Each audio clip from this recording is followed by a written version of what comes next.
Es la Comuna Teatro, ¿verdad? O sea, sí tiene que ir el teatro, ¿verdad? Se llama la Comuna Revolución o Futuro. Ujú. La Comuna.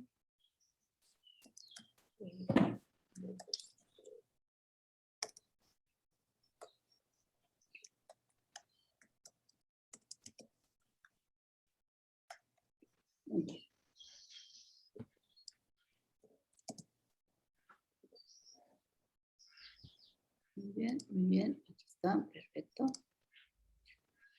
Compartir con mi página. Gracias. Muy bien.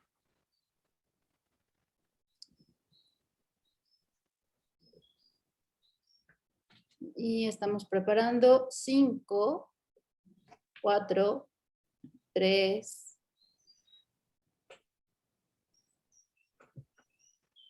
Hola, ¿qué tal?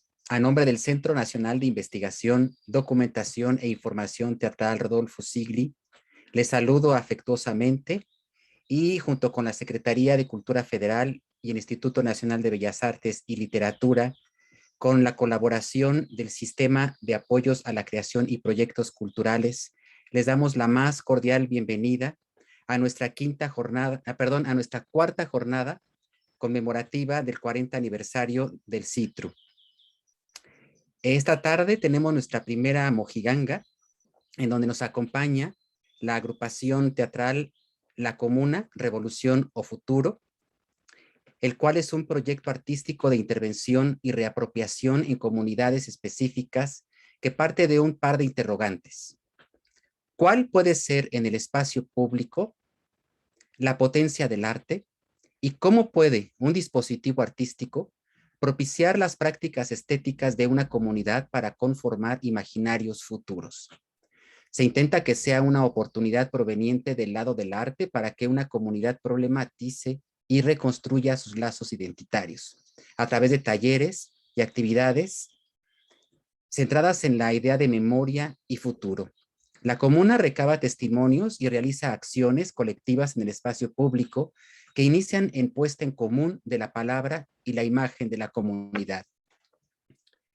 La Comuna Revolución o Futuro desde el año 2013 ha realizado varios capítulos de intervención llamados capítulo 1, implicaciones escénicas en el campamento 2 de octubre en Iztacalco, capítulo 2, memoria y territorio en Axtey, Valle de Mezquital, Hidalgo en el 2014, capítulo 3, un paraíso posible, Quiltepec, Tlalpan, México 2014, capítulo 4, retroexcavaciones en el antiguo Hospital Civil, Tampico, Tamaulipas, Festival Teatro para el Fin del Mundo en el 2014, capítulo 5, rentas congeladas, Museo de la Ciudad de México 2015, capítulo 6, La Ferro, Colonia El Ferrocarril, Guadalajara, Jalisco, EINSE 2015, capítulo 7, réplica 68, en las escuelas de la Ciudad de México, Centro Cultural Universitario, Tlatelolco y Plaza de las Tres Culturas en el 2016.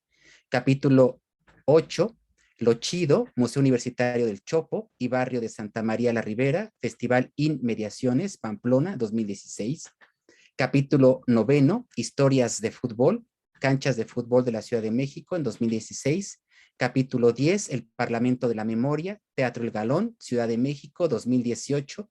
Capítulo 11, Tlatelolco 2019, Unidad Habitacional Nonoalco, Tlatelolco, Universidad del Valle de México, UNAM, 2019.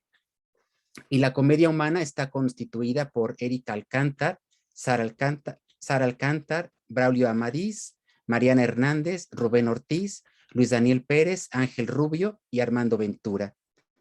En esta mojiganga nos acompañan el día de hoy y les doy la más cordial bienvenida y agradezco su presencia a Luis Daniel Pérez, a Rubén Ortiz, y a Erika Alcántar de la Comuna Revolución Futuro, y como comentaristas nos acompañan Jovita Millán, Alejandra Serrano y Bruno Ruiz.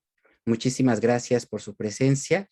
Y bueno, decirles que en esta ocasión nos presentan el archivo Zombie 3, que es una continuidad de los trabajos que se realizaron el año pasado, también desde el Centro de Investigación Teatral Rodolfo Sigli, en el marco de este sistema de apoyos a la creación y proyectos culturales, el archivo Zombie 2, que tiene su antecedente, por supuesto, en el archivo Zombie 1. Y pues sin más de mi parte, le cedo la palabra a Rubén Ortiz. Bienvenido. Gracias, Arturo. Y pues gracias a quienes nos estén viendo. Yo les quiero contar muy rápidamente de qué va el archivo Zombie y unos cuantos antecedentes. El primero, que es muy importante, es que la idea original es de Bruno Ruiz, que está aquí con nosotros, que un día se hizo la pregunta con otras referencias de cómo se podría hacer algo con los proyectos rechazados en las convocatorias, ¿no? ¿Qué signos hay ahí? ¿Qué podemos organizar? ¿Qué nos dicen? ¿Qué nos dice aquello que no siempre está sobre el escenario? ¿Qué nos dice en términos institucionales, en términos artísticos? ¿Qué podemos saber o qué signos podemos indagar también de nuestras propias prácticas de legitimación, ¿no? Dentro del campo, pero en asociación también con las instituciones, ¿no? Que hacen ese tipo de convocatorias. Entonces, en el archivo Zombie 2, trabajamos sobre unas convocatorias que habíamos hecho a nuestra vez para que otros artistas nos trajeran sus proyectos rechazados para que nosotros pudiéramos trabajar sobre ellos, de lo cual sacamos ciertas constantes y sacamos ciertas preguntas. Sobre esas preguntas fue que el archivo Zombie 2, en complicidad con el CITRU, porque es importante decir que es un proyecto artístico, pero también de investigación, está en el entrecruce. Era muy importante que el CITRU, para nosotros, que el CITRU participara, ¿no? Era muy importante hacer contacto tanto con las investigadoras como con la gente de documentación. Entonces, estuvieron Julieta Rivas, estuvo Jovita, estuvo Miguel Ángel Vázquez, estuvo Rodolfo Obregón, invitamos a Mario Espinosa, si no mal recuerdo, y espero no estar olvidando a nadie. Pero bueno, el caso es que a partir de lo que pasó o de lo que pudimos haber aprendido o no en el archivo Zombie 2, fue que ahora nos quisimos centrar en este artificio extraño que se llaman las convocatorias, ¿no? Como que damos por hecho que las convocatorias están allí y que han estado siempre y que tenemos que resolverlas y que son como el contacto que terminamos teniendo con la institución para poder hacer lo que queremos hacer. Y sin embargo, pues son eso, son un artefacto, tienen una historia, una razón de ser, una razón que puede ser pervertida o que puede ser enriquecida de esos, ¿no? Tienen un uso evidentemente político, tienen un uso también, tienen un formateo estético, es decir, también dan forma a imaginarios, operan en las políticas de legitimación, ¿no? Cuando, ya lo hablarán después, pero cuando vemos que todo el mundo festeja haberse sacado los 3 pesos correspondientes, pues uno se pregunta de qué estamos contentos, por ejemplo, ¿no? Y por tanto, pues afectan los cuerpos y los imaginarios también, por supuesto, de las instituciones mismas, ¿no? También generan cierto tipo de roce o cierto tipo de relación con todo un personal administrativo, ¿no? Y con la pirámide institucional. Bueno, evidentemente solamente podemos plantear preguntas y para eso le pedimos ayuda a nuestras amigas. Entonces, en este caso, pues Alejandra Serrano y Jovita Millán están con nosotros para lanzar las primeras hipótesis, tentativas, extrañezas, sospechosidades, elucubraciones, como quiera que sea, ¿no? Entonces, pues, digamos, voy a cerrar esto agradeciendo muchísimo a Bruno la confianza que le tiene a la comuna, al CITRU la confianza que le tiene a la comuna, y le voy a dejar la palabra a mi compañera Erika. Muchas gracias, Rubén. Buenas tardes a todas, todos y todes que nos acompañan en esta transmisión, en esta lluviosa tarde de jueves, ¿no? Bueno, pues ya un poco comentó Rubén, ¿no? De qué va esto y pues nos congregamos en esta sesión para inaugurar el conversatorio que lleva por título Prejuicios y Prejuicios de las convocatorias del Gran Teatro Nacional. Como ya dijo Rubén, ¿no? Tenemos a dos invitadas que, pues un poco para abrir esa conversación, Alejandra Serrano, Jovita Millán, quienes son, bueno, también son integrantes del CITRU, ¿no?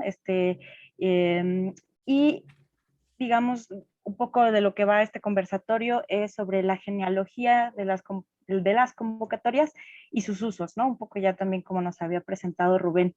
Entonces, pues digamos, para empezar justo y abrir esta conversación, me gustaría, si pudiera, ¿no? Si pudieras, Jovita, presentarte primero, ¿no? Un poquito, y después que nos dieras tus primeros pues, apuntes sobre este tema, ¿no? Buenas tardes, soy Jovita Millán y trabajo como investigadora en el CITRU. Entre mis líneas de investigación, más bien temas de investigación, se encuentra justamente las políticas culturales que el Estado mexicano ha implementado, particularmente a partir del siglo XX, y he tratado pues de documentar lo que en materia teatral ha realizado el Instituto Nacional de Bellas Artes desde su creación. He abordado también la crítica de teatro y me encanta hacer cronologías. Entonces, todo eso a mí me aporta elementos para tener una mirada particular en torno a las relaciones entre los creadores escénicos y las autoridades que se han ido moviendo, adaptando a las nuevas circunstancias y que de algún modo ponen en crisis constante estas relaciones. O sea, yo platicaba alguna vez con Rubén que desde... Ay, bueno, vamos a ver, que desde, digamos, que se constituyó el Estado mexicano como tal, el Estado asumió una actitud proteccionista, de proteger y fomentar el arte para crear un imaginario social, artístico, en aras de conformar una nación. Sin embargo, estos modelos de relación tenían como características muy específicas y que se traducían en cuestiones que de carácter semántico, y creo que esto Erika lo había señalado, que tiene que ver con lo que significa el apoyo, la beca, el patrocinio, la asignación discrecional de presupuestos, que se venían dando de manera sistemática.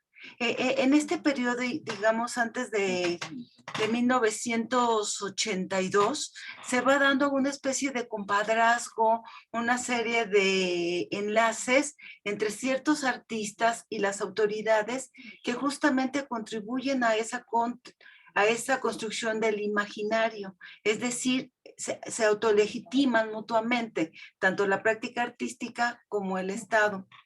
Sin embargo, a partir de 1982, se da un giro. O sea, me corrigen si más o menos no les gusta mi planteamiento, porque soy muy histórica, la verdad es que, pero siempre considero que es importante conocer el origen de cómo se van dando las cosas para comprender el estado actual del arte escénico. Entonces, decía yo que desde 1982 en México asistimos a una nueva concepción de país, definido fundamentalmente por la cuestión de carácter económico y desgraciadamente con medidas impuestas desde el exterior, desde el Banco Mundial, del Fondo Monetario Internacional, que intervinieron en la economía de nuestro país con miras a hacer viable el pago de la deuda externa de un país que estaba inundado, pues que estaba a punto casi de declararse en moratoria. ¿Qué pasa en esta cuestión económica en la Miguel de la Madrid? Que se empieza a dar un adelgazamiento del Estado, empieza a reducirse el gasto público, que es escandaloso lo que pasa en ese periodo. ¿Por qué? Porque de acuerdo con las estadísticas, en este periodo de Miguel de la Madrid, el Producto Interno Bruto, digamos, la disminución del gasto social disminuyó de un 4.4% del Producto Interno Bruto en 1975 a un 2.5% en 1985. ¿Esto qué refleja? No solo un empobrecimiento de la población, sino también una retracción, un retiro del Estado en cuanto al fomento de las actividades referentes a los rubros de salud, de educación y de cultura. Desde ahí es cuando se empiezan a perfilar estos nuevos cambios que alcanzan, digamos, su punto culminante con Carlos Salinas de Gortari, que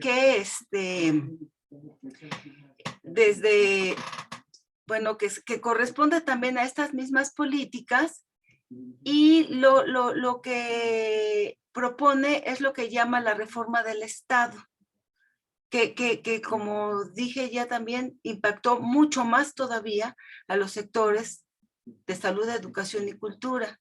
Entonces, ¿qué pasa? Que lo que sostiene esta reforma propuesta por Salinas es que ya no es viable el estado de bienestar social que venía rigiendo a México desde la época de los 30, casi desde Lázaro Cárdenas hasta ese momento. ¿Por qué? Porque él decía que este afán, digamos, de asegurar el bienestar social de la población habría traído consigo un estado débil, desordenado y obeso. Se habían creado instancias, empresas, etcétera, que no tenían razón de ser y que solo contribuían a incrementar el gasto público y un mayor endeudamiento. Entonces, esta cuestión en la economía tuvo su repercusión, su reflejo en el campo cultural. ¿Por qué? Porque la reforma del Estado salinista echó a andar un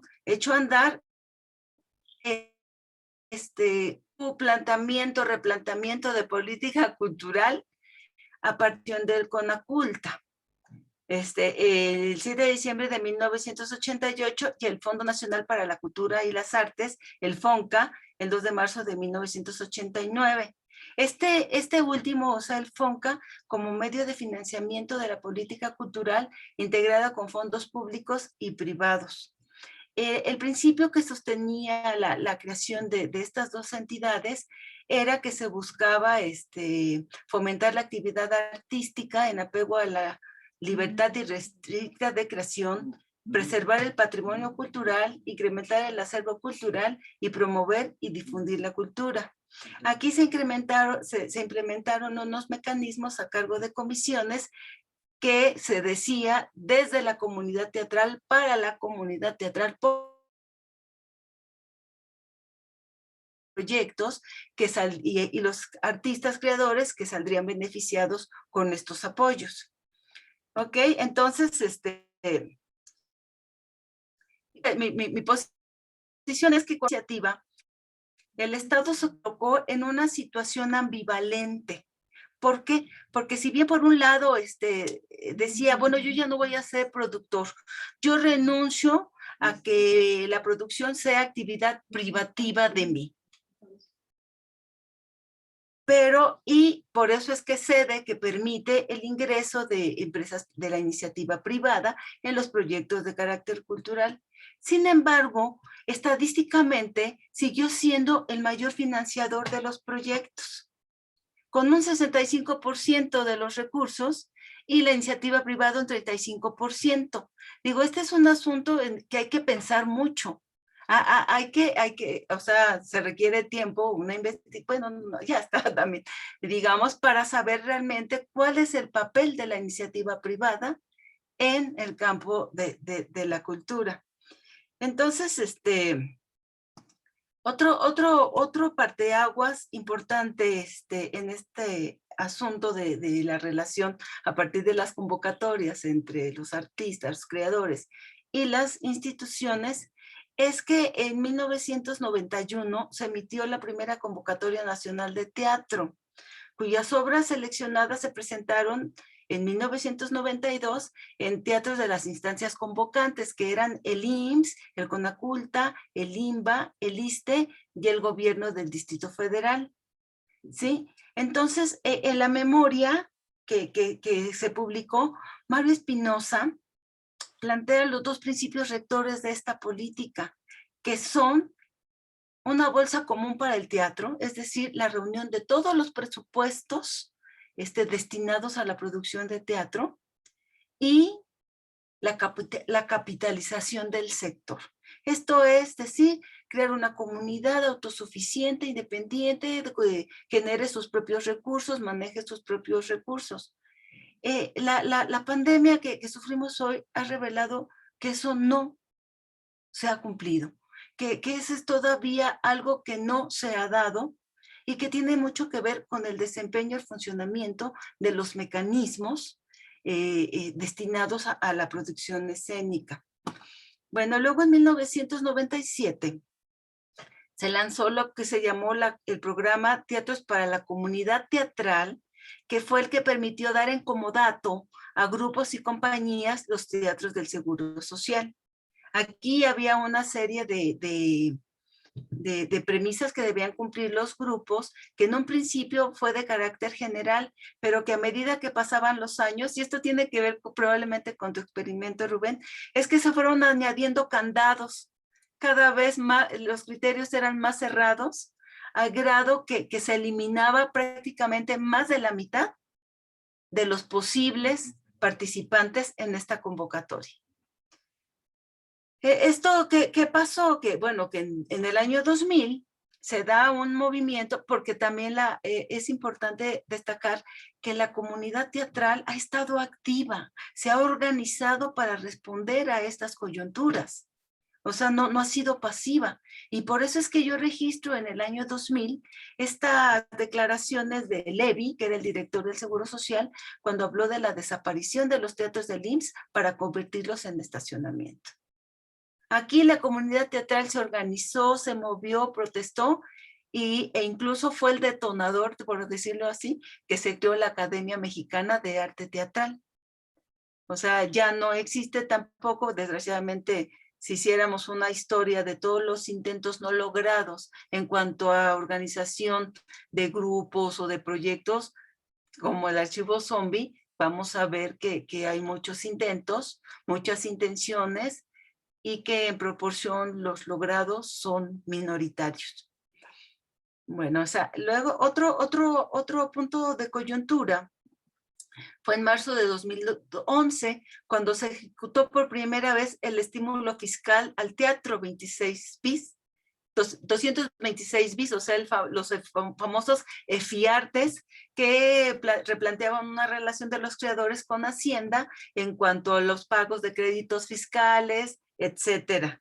Estos todavía están vigentes. Habría que hacer el seguimiento de que probablemente Pati Chavero lo haya seguido haciendo. Pero luego, aquí viene otro punto nodal en esta relación, que es el 2 de febrero de 2020, en que se publica en el Diario Oficial de la Federación el decreto presidencial que establece la extinción de los fideicomisos, de ciertos fideicomisos que tenían determinadas características en las cuales se encontraba el FONCA. Aquí también hubo movimiento de la comunidad, pero el gobierno actual en enero de este año anuncia como sustitución del FONCA al programa denominado el Sistema de Apoyos a la Creación y Proyectos Culturales, que se aclara es un programa, no un fideicomiso ni un mandato, porque en un fideicomiso y un mandato sí hay obligación de la institución convocante a cumplir con ciertas normas, ciertos requisitos y aportar ciertos recursos. Pero cuando se habla de un programa ya hay un deslinde legal en cuanto a las responsabilidades del Estado con la comunidad de teatro. Hasta aquí llego en este momento con esta arqueología y dispuesta a las preguntas. ¿Sale? Gracias. Muchas gracias, Jovita. Nos has dado pues mucha luz al respecto, ¿no? Con esta cronología y también con estos apuntes que haces. Me parece sumamente importante, pues sí, reconocer que, digo, no podemos desentendernos, ¿no? De los orígenes de este sistema, ¿no? Pues de convocatorias, ¿no? Y cuál es su relación con el Estado, ¿no? Lo que dices sobre que se legitima la práctica artística y el Estado de manera casi dialéctica, ¿no? Y cuál es la función de la cultura también para el Estado. Al mismo tiempo, creo que esta interpretación que hace sobre este papel ambivalente, ¿no? Del Estado en el siglo XX es muy interesante para apuntar, ¿no? También a qué tenemos el día de hoy, ¿no? Y en ese sentido, pensando en ese Estado, ¿no? Y sobre todo en políticas eminentemente centralizadas, ¿no? Y un Estado sí benefactor, pero también macrocefálico, es ahí donde creo que nos vendrá muy bien también la perspectiva de lo que nos viene a compartir Alejandra, ¿no? Cómo justamente este sistema y en general las políticas culturales han estado increíblemente centralizadas, ¿no? Pues casi por un siglo, digamos, ¿no? Entonces, Alejandra, te pido por favor que si te puedes presentar brevemente y también que nos des un poco tus apuntes desde tus investigaciones. Muchas gracias. Muchas gracias por la invitación. Muchísimas gracias a Jovita por todo el panorama, que su investigación es valiosísima y muy precisa. Yo soy Alejandra Serrano, trabajo en el CITRU y me dedico a la parte de los anuarios de teatro en los estados, principalmente a registrar lo que sucede cada año dentro de todo el país, excluyendo la Ciudad de México, que eso lo lleva Luis Alcocer. Y a mí me dijeron que era una plática de bar, así es que yo por eso estoy bebiendo, porque además llevamos una jornada larga, ya llevamos 2 mesas también, en la mañana con otros compañeros. Entonces ha sido una intensa día de actividad de festejos del CITRU, que también hay que recordarlo y agradecer que estamos acá y muchas gracias por la invitación. Sí, yo quisiera retomar varias preguntas que me suceden cuando Jovita está generando toda esta arqueología, como le llama. Sobre todo antes de las convocatorias, ¿qué había? ¿No? Quizás sería la pregunta. Porque las convocatorias también fueron parte de una exigencia nuestra, que se volvió en contra nuestra, como siempre pasa. Pero era una exigencia porque antes todo era de dedazo y era muy arbitrario, y entonces se exigen las convocatorias. ¿Qué pasa con las convocatorias? ¿Por qué están estos candados que ya nos explicó muy bien Jovita, cómo se van complicando cada vez las convocatorias? Yo lo explicaría en dos sentidos. Uno, porque cada vez hay más gente de teatro participando, más gente de los estados, donde la Ciudad de México, y conforme se empiezan a profesionalizar y a generar nuevas formas en los estados, pues la competencia empieza a crecer también, ¿no? Porque la bolsa federal nunca fue bolsa federal, era bolsa para la Ciudad de México. Y ahora tienen que competir en un nivel competitivo fuerte con Guadalajara, con Nuevo León, con Veracruz. Ya no, entonces las cosas se van complicando, van existiendo más candados, por un lado. Pero por otro también el tema de la gandalla. Y ahí también tendríamos que hablar de nuestra responsabilidad gremial. Porque si bien es cierto que hay una parte de la comunidad que está preocupada y ocupada en que las cosas sean mejores, más democráticas, a veces también pecamos. Bueno, hay otra parte de la comunidad que además eso, voy a decir algo terrible, ni modo, pero esperamos que esto era una conversación de bar, entonces bueno, vamos a empezar. Perdón, voy a beber. Ya me puse nerviosa. Porque hay que decir que en los estados pasa mucho, que la gente o pasaba mucho, sobre todo hace como unos 7, 10 años más o menos, cuando yo todavía empezaba en estas cosas, que cuando ganaban una beca, la verdad es que no pagaban a los actores, no gastaban dinero en producción y más bien compraban un carro nuevo. Entonces, era hasta chiste, ¿no? Cuando cambió de carro el director es porque, ¿no? Se sacó una beca. Y en esta cosa que sucede también en el DF, pero especialmente en los estados donde había una especie de cacicazgo, casi cerco, ¿no? Donde solo el director cacique conocía los programas, sabía cómo operarlos y solamente él podía conseguir recursos, pues tampoco los demás tenían cómo reclamarle. Y ahí empiezan a haber candados. Entonces también hay una responsabilidad gremial de abusos, de que tenemos que hablar, que es algo que creo que ahora se está hablando mucho, de los abusos que han sucedido dentro del teatro, de este patriarcado, de este cacicazgo que en los estados ha sido exacerbado, que también impacta cómo se fueron formando las convocatorias y deformando, ¿no? Incluso nosotros mismos decían, no, es que necesitamos que comprueben trayectoria, porque pues cualquiera viene y que tienen un café y entonces pues no son artistas, pero pues tienen ahí donde les prestan el espacio y ellos son los que se quedan, etc. Entonces, candados, trayectoria. Y entonces resulta que ahora para comprobar tu trayectoria tienes que entregar carpeta que es gigantesca. Afortunadamente ahora ya es digital. Antes, cuando era impresa, ya les quiero contar, por ahí todavía tenía un impreso de las convocatorias, porque tengo que decir que a mí me ha tocado estar básicamente de todos lados, ¿no? De todas partes de las convocatorias he estado yo participando y entonces, bueno, las he sufrido, pero también conozco y reconozco la parte que tenemos que pensar como gremio también, ¿no? En ese sentido y creo que hemos llegado a un momento donde el gremio se autorregula mucho más que antes, porque antes con esta poca información, con estos cacicazgos que comentaba, pues si alguien se agandallaba el dinero de la beca, pues ya, o sea, pues ya nadie podía hacer nada, los actores no tenían cómo quejarse, no tenían como ninguna herramienta para defenderse. Y creo que con todos los males que ha traído las redes sociales, por lo menos se ha traído esta voz mucho más democratizada, ¿no? Donde podemos realmente compartir que hay un abuso. De hecho, lo hemos hecho varias veces, de varias maneras, cuando hay abusos, y tratar de equilibrarlo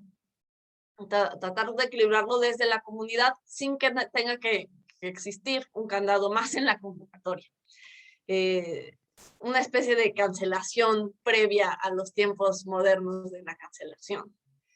Pero digamos, esa es una parte importante de pensar, ¿no? Algo que platicábamos en la charla previa con Rubén, ¿no? ¿En qué nos hemos convertido como gremio por las convocatorias? Y también hay una dinámica, un sistema que estamos replicando todos continuamente y que también tendríamos que detenernos a observar para pensar si eso es lo que queremos, ¿no? Me acuerdo mucho de que Rubén me va a corregir porque él estaba ahí en práctica de vuelo, me parece que en la región de Oaxaca, porque esta característica de práctica de vuelo era que todos tomaban el taller y al final decidían qué proyectos eran los que eran apoyados con una cantidad. Y según recuerdo, ellos decidieron que todos. Igual con esto cedo la palabra a Rubén para que sea más una conversación. ¿No? Solo para precisar lo que dices, qué bueno que pones ese ejemplo, porque eso, prácticas de vuelo era eso, ¿no? Una compañía o un equipo de profesionales y iban y, digamos, asesoraban proyectos durante un largo tiempo, pero el truco estaba en que había una bolsa que se le iban a ganar 2 de los 10, ¿no? Y era muy interesante lo que sucedió en Oaxaca, porque este diplomado, que además se llamaba Escenarios de lo Real, o algo así, lo que pensaron, bueno, me voy a excluir por algún, pensaron quienes estaban ahí encabezando el asunto: Jorge Vargas, Eduardo Bernal, Alicia Laguna, Héctor Burges, y bueno, ya después yo, fue que claro, no tenía sentido sobre lo que se había trabajado, que era un trabajo más comunitario, pues jugar a la gandalla, ¿no? Entonces, ¿cómo generar una bolsa que fuera una especie de capital semilla, ¿no? Y así fue que se intentó distribuir todo el monto, pero también se intentó que la representación en la muestra nacional fuera de alguna manera global, ¿no? Solamente pongo eso allí en la mesa y le regreso la palabra a Erika. Gracias. Pues eso, ¿no? O sea, sí hay otras estrategias posibles. El asunto también es que hay un problema complicado, que es el de la profesionalización de manejo de recursos, que no todo el mundo lo puede hacer, que es un tema, como ahora con Efiteatro, por ejemplo, es muy delicado porque todo es con Hacienda y estás utilizando que si la compañía por alguna razón es incapaz de utilizarlo, ya pasó una vez, la deuda es para la empresa y tiene que además pagar intereses. O sea, hay un problema muy concreto. En la mayoría de las convocatorias sabemos que los creadores y los que nos dedicamos por completo a esto, no hacemos lo que nos pidan, hacemos 3 veces más. Y no solo los que nos dedicamos por completo a esto, la gente que pide por primera vez, digamos, como trabajos que son más comunitarios, siempre se trabaja mucho más de lo que se está pidiendo, ¿no? Entonces ahí también hay un desequilibrio, pero insisto que también hay que pensar en esa responsabilidad como gremio y en esta competitividad que hemos incentivado también nosotros. Entonces, pensar que tiene que haber otras características, como este ejemplo que poníamos de práctica de vuelo, como otras convocatorias. Y una cosa que también platicábamos en la práctica previa a esta charla, que hemos devenido las convocatorias en un premio, en un mecanismo de legitimidad que no necesariamente ni lo son ni tendrían que serlo. Por ejemplo, en un caso que para mí es muy cercano, que es el Festival de la Joven Dramaturgia, que inicialmente no tenía convocatoria, porque justamente era una generación de autores juntándose entre sí, leyéndose entre sí, hasta que esa generación pues ya era mucho más grande, y entonces asumieron como el rol de decir, bueno, ahora nosotros tenemos que dar clases. Ha sido un evento que continúa cambiando y existe todavía a la fecha. En un punto yo fui la directora de ese festival y en ese momento abrí convocatoria porque ya digamos, la cantidad de gente que estaba escribiendo en el país excedía mis posibilidades de conocerlos directamente. Y llegamos a un público y llegó gente que no hubiera llegado al festival si no hubiera sido por la convocatoria. Pero también sucedió esto de que decían, es un premio, ya estoy legitimado, ya me eligieron. Muy rara. Cuando en realidad lo que se escogía pues era una cosa que fuera interesante, con lo que se pudiera dialogar, que hubiera un hilo conductor, o vasos comunicantes con la generación que estaba programando, porque hay que decir que siempre fue un festival de autores. Entonces, bueno, tenía otra perspectiva que por más que lo dijera, ya no había manera de echar atrás. Sí se creó como una institución que no la generamos los que estábamos en el festival, que la generaron los asistentes. Y eso me parece raro y triste, o sea, es justamente esta cosa del sistema, de cómo entramos al sistema, lo reproducimos, nos sentimos cómodos en él. Y entonces sí habría que reinventar las convocatorias. En ese caso, para mí, la solución fue salirme. Yo ya no encontré solución y tengo que decirlo, lo intenté. Hice varias estrategias distintas que funcionaban un año y al año siguiente otra vez ya, ¿no? Era esta cosa súper institucional. Entonces, sí lo intenté, no lo logré y dije, bueno, alguien más lo tiene que pensar y fue que yo me salí de la dirección y quedaron a cargo Patricia Estrada y Manuel Martínez y sigue siendo un festival que se sigue reinventando. Creo que las cosas no pueden ser fijas. En ese sentido, siempre tienen que estarse modificando y creo que ahora sí las instituciones, ya no esta parte que institucionalizamos, sino las instituciones como tal, la burocracia cultural, difícilmente entiende estos cambios si no son a partir de más candados, de más requisitos y de más reglas. Ahí es donde nos falta mucho trabajo, quizá también un nuevo perfil de funcionarios culturales, donde creo que eso también nos está faltando, un cambio de relevo generacional en los perfiles de los funcionarios, para que puedan repensarse las cosas. Creo que por ahí dejaría en este momento, no sé cómo ven. Muchas gracias, Alejandra. Pues yo digo, creo que apuntaste varias cosas que creo que nos sirven para seguir dialogando. Esta exigencia de la comunidad, ¿no? Que se vuelve en su contra, que son las convocatorias, ante justamente este control, ¿no? Que tenía el Estado. Y como, bueno, también lo dijiste, ¿no? La profesionalización en los estados, ¿no? La creación cultural y cómo no se puede controlar mucho más esto, ¿no? También nos lleva también a pensar ese proceso de democratización, de formas de producción y al mismo tiempo del cuestionamiento de la jerarquía y de las formas de financiamiento estatal, ¿no? Por supuesto queda ahí esta pregunta de pues entonces, ¿qué es lo que al final promueve una convocatoria, ¿no? ¿Qué es una beca? ¿Qué hace la convocatoria? Convoca, premia, integra, ¿no? Nos pone a competir. ¿Qué es eso, no?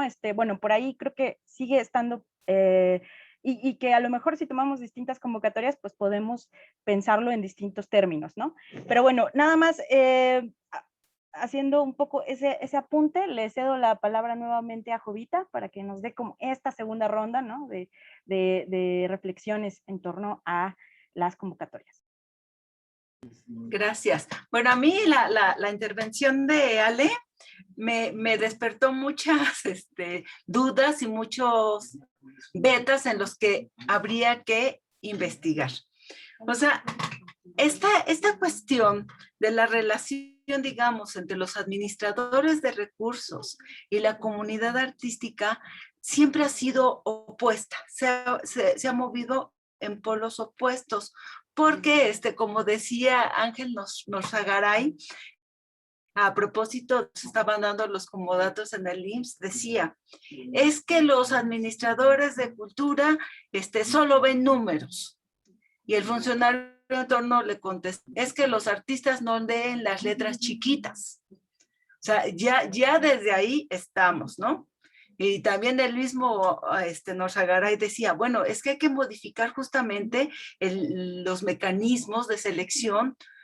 Decía, hay que dejar, bueno, no sé si lo dijo Norzagaray o Germán Castillo, pero yo más bien se lo adjudico a Norzagaray, que decía, hay que dejar de controlar a los rebeldes y dejar de premiar a los compadres. Esto como un principio de reforma en cuanto a las convocatorias.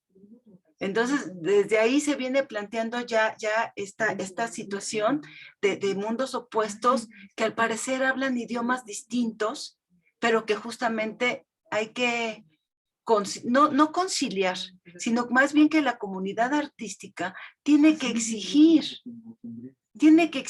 estos cambios a partir de su propio campo. Sí, es decir, así como el Estado decidió retirarse como productor principal, la comunidad artística tiene que incidir en ese mismo campo. Eso creo yo. Ahora bien, la pregunta que hacía Alejandra, bueno, ¿qué había antes de las convocatorias? Guille lo apunta en el chat, justamente había festivales, concursos, pero había también algo que se llamaba la asignación discrecional de presupuesto. ¿Y qué era cuando los funcionarios de distintos niveles, o sea, hay casos registrados desde el regente de la Ciudad de México, el coordinador, bueno, el jefe del departamento de teatro, etcétera, en que directamente adjudicaban los presupuestos a grupos y compañías que respondían a su imaginario o a los principios de su política teatral? Y el asunto es que aquí nadie rendía cuentas. El Estado era el productor único, era el único productor de obras de teatro y no tenía obligación de rendir cuentas a nadie. Y esto generó mucho malestar en la comunidad teatral, como dice Ale, empezó a generar envidias, que también tiene que ver con tu encuesta, con los resultados de la encuesta del archivo zombie, todas las sensaciones que provoca, frustración, envidia, enojo, cuestionamiento, etcétera, y eso ha persistido desde siempre. Pero hay una cosa interesante también que se relaciona con el estado actual del teatro. Y es que yo creo que esta primera convocatoria emitida en 1991 nació coja. Ay, a ver, es que estoy tratando de pensar en un ejemplo, pero bueno, lo voy a decir de un perrito que lo amarraron de las patas y de los hocicos y lo echaron al campo. Vamos a hacer la transición a teatro, ¿no? O sea, de pronto dicen, bueno, es que vamos a democratizar el derecho a la cultura. Vamos a hacer que la comunidad artística participe, que los artistas se expresen. Vamos a ampliar el espectro temático, bueno, en fin, todo un ideario en cuanto a esta cuestión de las primeras convocatorias que salieron. Pero ¿qué pasa? Que una evaluación a la primera de esta convocatoria, Olga Harmony y el mismo Mario Espinosa hacen un diagnóstico. Y entonces, en las principales fallas que señalan respecto de los grupos que participaron en esta primera convocatoria es que ignoran absolutamente la figura del productor. Es que no tienen habilidad para manejar presupuestos. Es que no pueden implementar una campaña de difusión. Y finalmente, que no hay capacidad para poner en papel, digamos, una visualización de la propuesta que están haciendo, que se refleje y prácticamente ya con la puesta en escena, como si ya le hubieran dado el apoyo y se tuviera que presentar. Cuando yo hago esta proyección a estos tiempos, veo que estamos en las mismas. en las mismas, no solo porque estas convocatorias se han ido cerrando cada vez más, sino que también no se ha dado una respuesta asertiva en cuanto a la cuestión de los formatos, en cuanto a la cuestión de cómo se plantean las propuestas. Lo digo porque a mí me resulta alarmante. O sea, digamos ya en 1900, ahí por los 2000, cuando los comodatos, el Seguro Social puso requisito que los grupos convocantes tuvieran un curso obligatorio de gestión cultural que implicaba la capacidad de llenar los formatos requeridos. Sin embargo, lo que vemos el año pasado en este proyecto de escala 2020 rumbo a la 41 Muestra Nacional de Teatro, vemos que la primera actividad que arranca es un taller para poder llenar los formatos del anfiteatro. ¿Sí? Entonces yo creo que esas cosas hay que ponerlas en la mesa para reconocernos como comunidad, para saber dónde está el punto de por qué se siguen presentando las mismas problemáticas de hace 20, 30 años y contamos con una institución que va replicando también, como dice Ale, va replicando sus modelos de producción y cada vez va cerrando más el acceso a la cada vez también, como lo dijo Ale, más comunidad teatral demandante. Hasta aquí, gracias. Muchas gracias, Jovita. Alejandra, perdón, adelante Alejandra, perdón. Gracias. Es que Jovita la llaga, porque es justo todo este tema de que el artista tiene que ser gestor, saber de contabilidad, saber de mercadotecnia. ¿A qué otro, en serio, a qué otro profesionista le piden que haga todo lo referente a su ámbito? Entonces, y hay un asunto de homogenización que va directamente en contra de lo que es la diversidad cultural. O sea, todos tenemos que ser igualitos, todos tenemos que saber contabilidad, todos tenemos que saber Photoshop, todos tenemos que editar, todos tenemos que ser, ¿no?, perfectos para escribir un proyecto ejecutivo, que sea interesante para vender y que sea interesante para el... Hay un problema muy grande, porque en efecto hay una parte, o sea, tendríamos que entender que el campo es diverso. Y en efecto hay una parte que va a buscar los presupuestos más amplios, como es el anfiteatro, que en efecto, o sea, no hay forma que no sepas que tienes que leer la ley del ISR, o sea, hay una serie de cosas, como ya expliqué, si no, se va contra la empresa. Sí, ese es un estímulo que tiene que funcionar así y hay que ser muy profesional en el ejercicio de presupuestos, sí.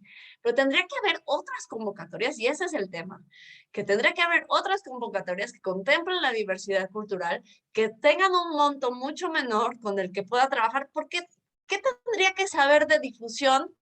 Un grupo, por ejemplo, pienso en Socorro Loaesa, que trabaja en TECO, en Mérida, donde su medio de difusión pues realmente no solo es el boca en boca, y quizá alguna otra cosa que en Ayutla, en Jalisco, lo hacían por medio de la iglesia, le decían al párroco de la iglesia que por favor promocionara la obra los domingos. Y esa es toda la difusión que necesitaban para llenar la sala.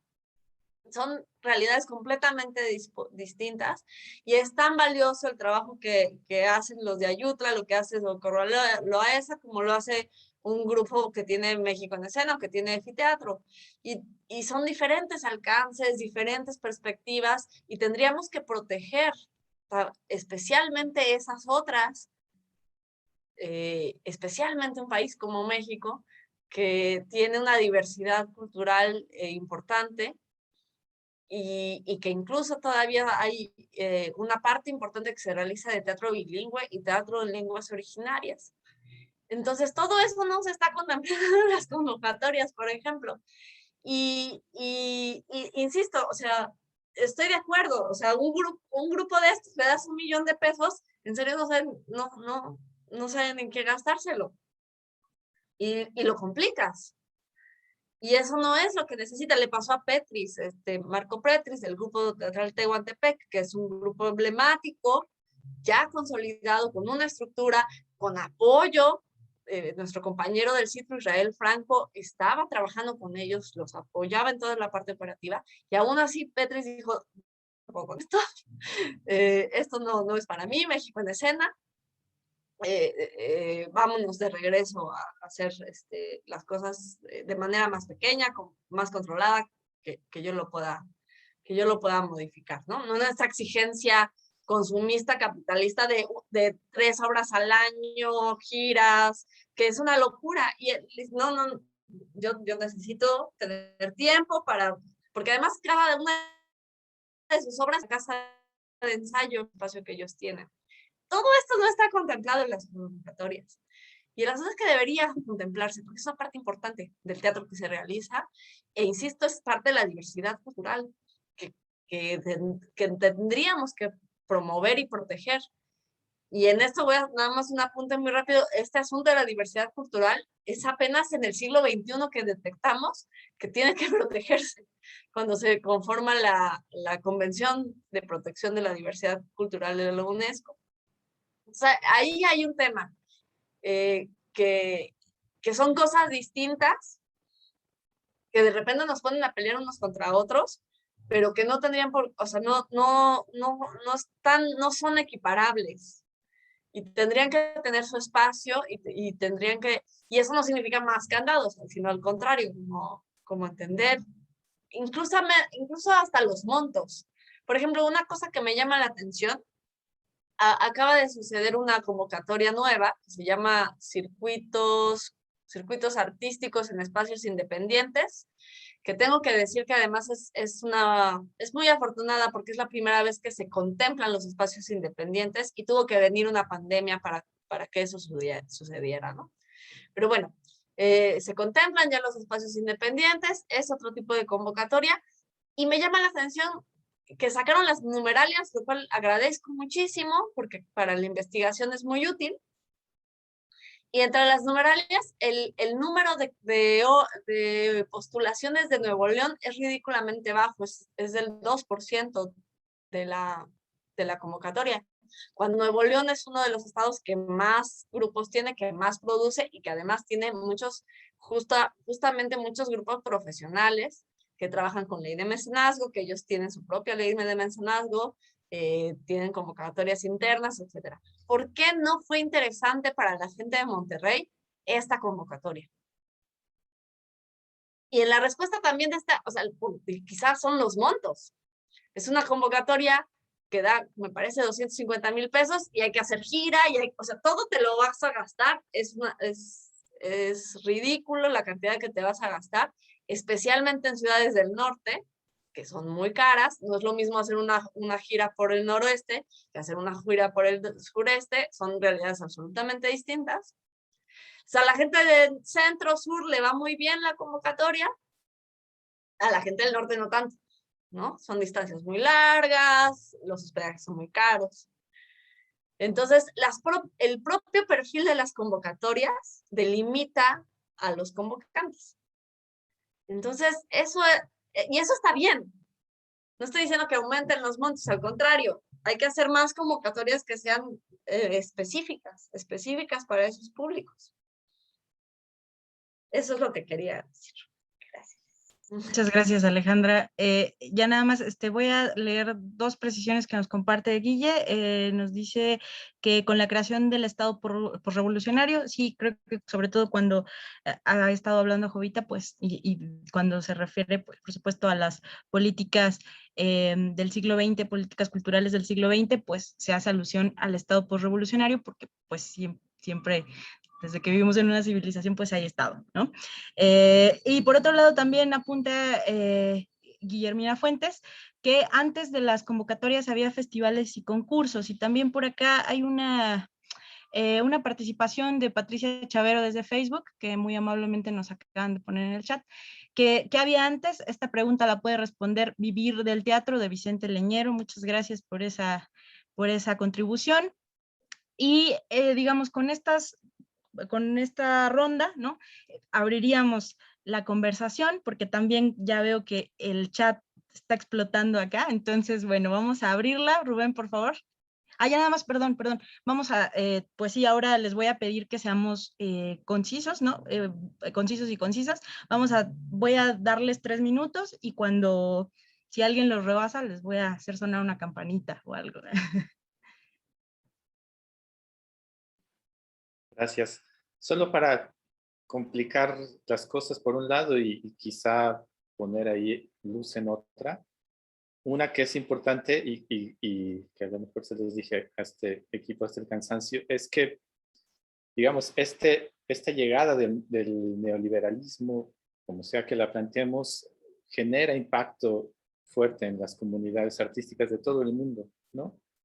Porque hace que el imaginario de los artistas pase de ser el imaginario de alguien que hace obra a ser el imaginario de alguien que hace proyectos. Esto hace una transformación completa en lo sensible de los propios artistas y también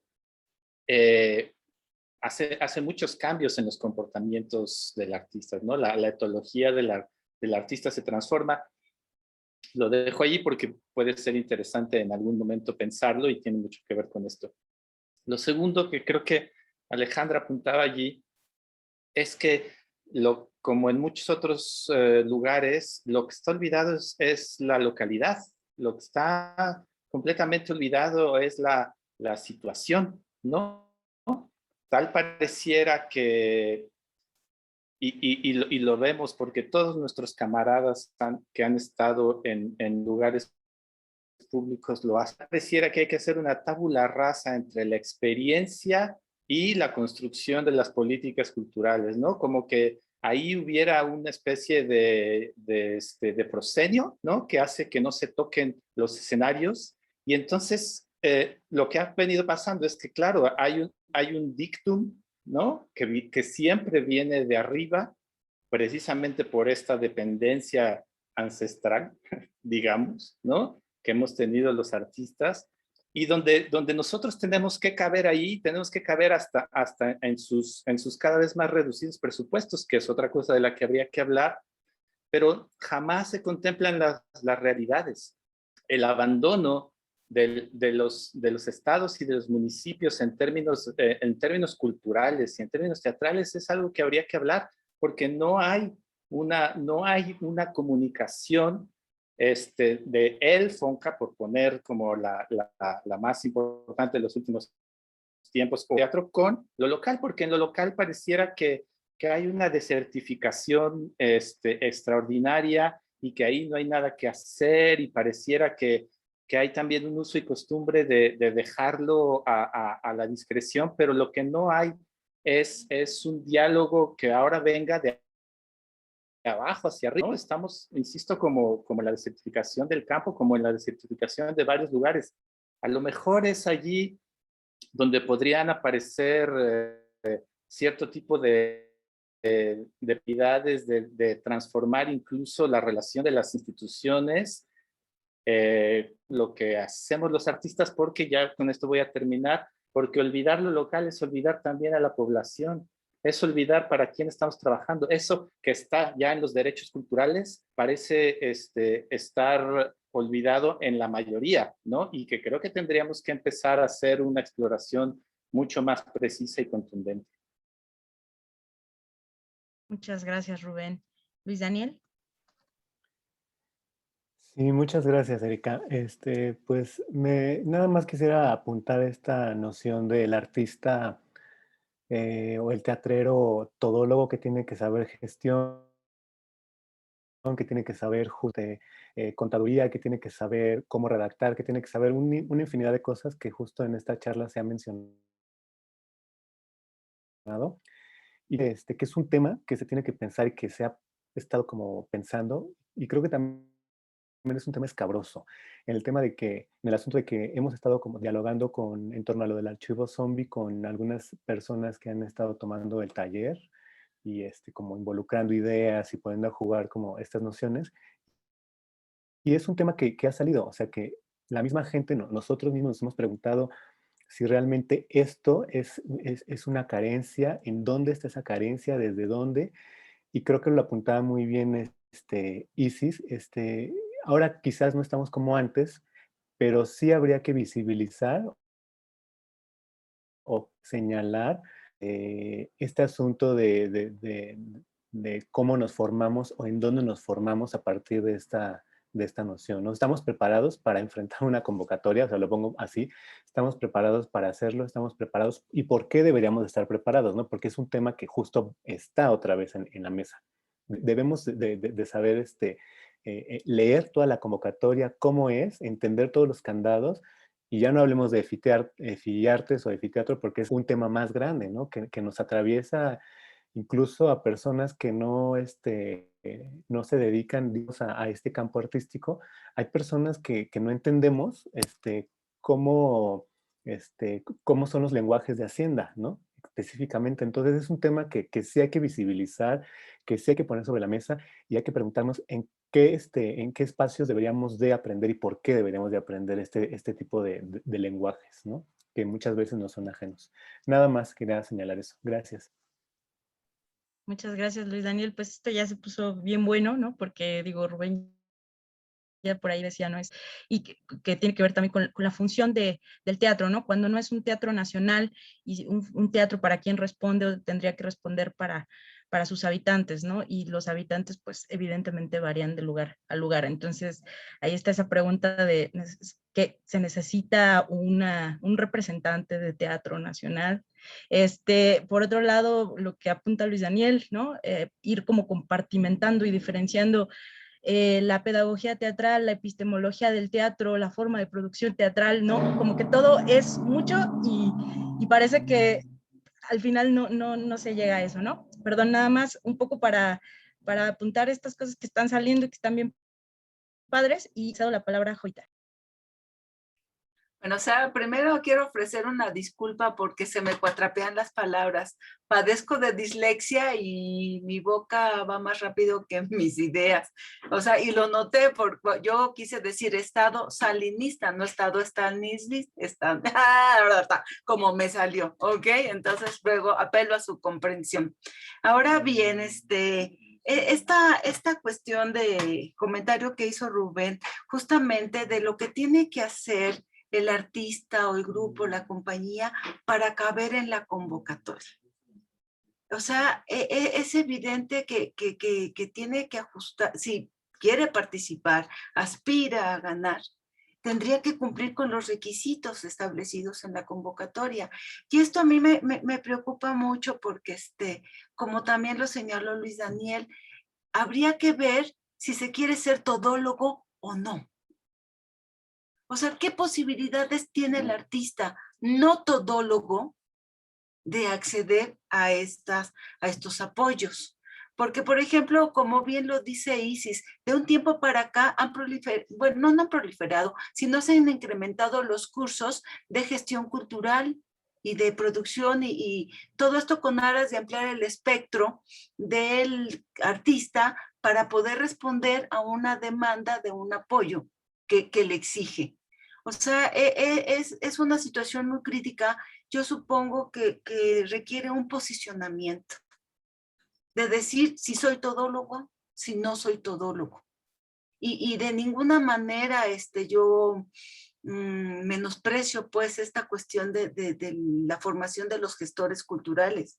Porque digo, hasta el mismo CITRU ha organizado talleres con Marisa de León para poder responder a esta demanda. La cuestión es si habría que proliferar estos cursos y talleres o si no. O sea, eso es algo que la comunidad teatral tendría que poner en tela de juicio, sobre todo porque estamos en un nuevo momento de coyuntura. O sea, se desaparece el FONCA y de pronto se anuncia ya otro programa. Pero ¿dónde está la intervención de la comunidad teatral en la redacción de ese programa? O sea, en el papel todo está muy bien, o sea, dice Alejandra Frausto cuando presentó el programa. Dice, se busca constituir estoy citando, se busca constituir un sistema, entre comillas, democrático y descentralizado. Mejoramos las convocatorias y las hicimos incluyentes para apoyar de una mejor manera a las y los creadores de todo el país. Ajá. ¿Cómo responde la comunidad teatral a este planteamiento utópico que la historia ha demostrado que no se cumple, pues? Ahí lo dejo. Muchas gracias, Jovita. Bruno y después Alejandra, perdón. Más bien, si quieres, Alejandra, intervenir, porque es que de repente sentí que estaría bueno, hola a todas,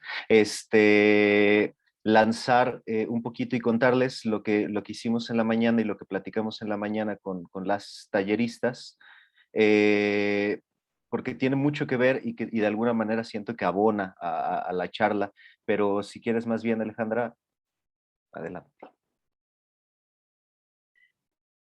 Gracias, pues ya es un último comentario de la borrachera que traigo yo sola, porque nadie me está siguiendo, pero muy bien. Porque, claro, el problema no es que Fiteatro sea elitista, que sí lo es, y como dice Jovita, hay que definir si quiero ser todólogo o no.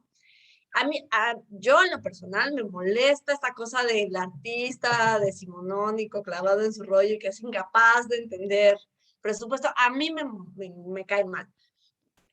Pero también creo que es la prerrogativa y el derecho de los compañeros de asumirse como tales.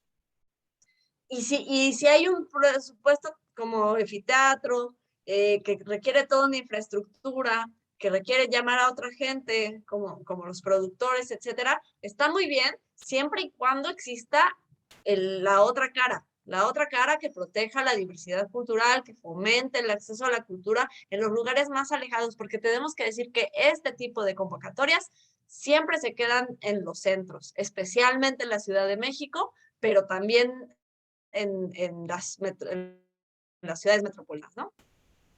En las ciudades capitales o las ciudades grandes de cada estado. Entonces, esto no, y además, especialmente Fiteatro, que tiene boletos de 300, 400 pesos y se paga con dinero del Estado.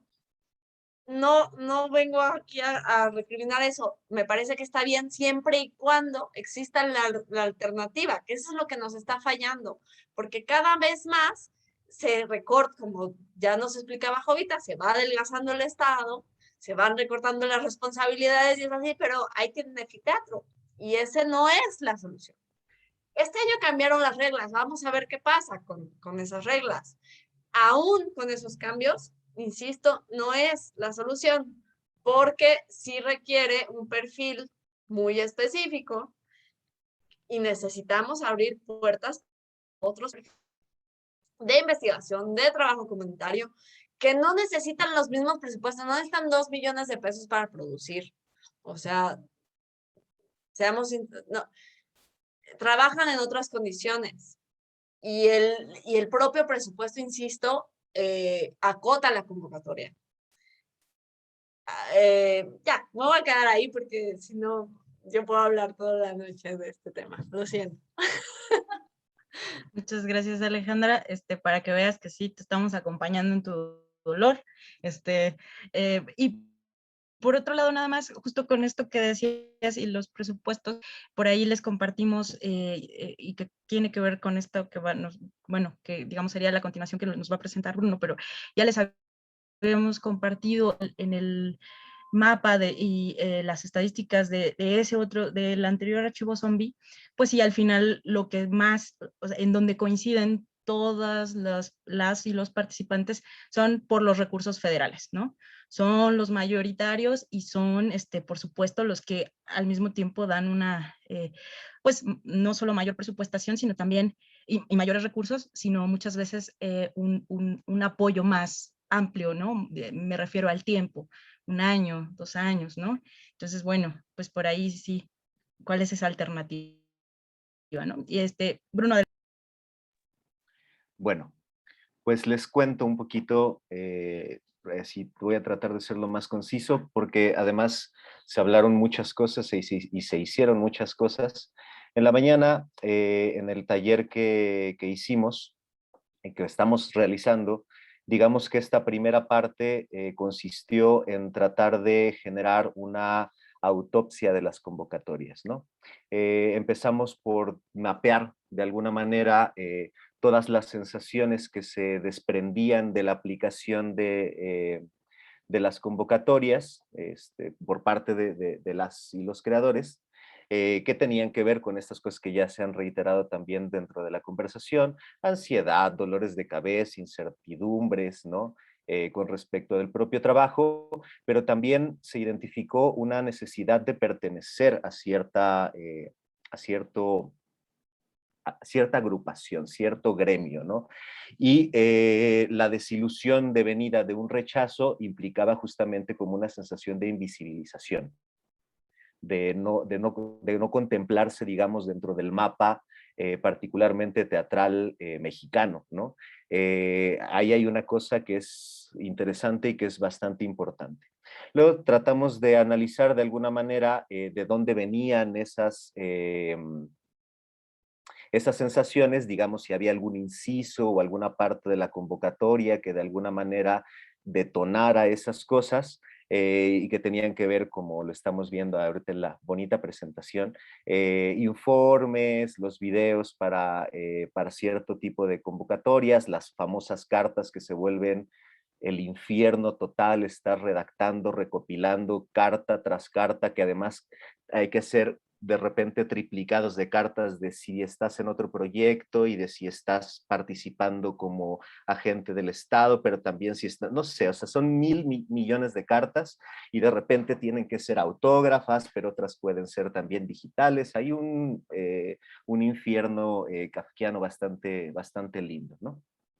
Luego lo que hicimos fue también tratar de pensar de alguna manera qué era lo que estaba pasando en nuestro imaginario en tanto las convocatorias, ¿no? Y la pensamos un poco como un puente, ¿no? Es decir, como digamos un intermediario, una figura intermediaria entre lo que imaginamos, todos nuestros sueños como artistas, ¿no? Ahí nos pusimos cursis, y la posibilidad justamente de realización de ese sueño. Pero luego también nos dimos cuenta que no solamente era un puente, sino también podríamos pensarlo como un corset, que de alguna manera ya se ha dicho conforma, ¿no? Moldea de alguna manera quiénes somos para poder aplicar, y en ese sentido empezamos a pensarlas también como una especie de dispositivo de regulación, ¿no?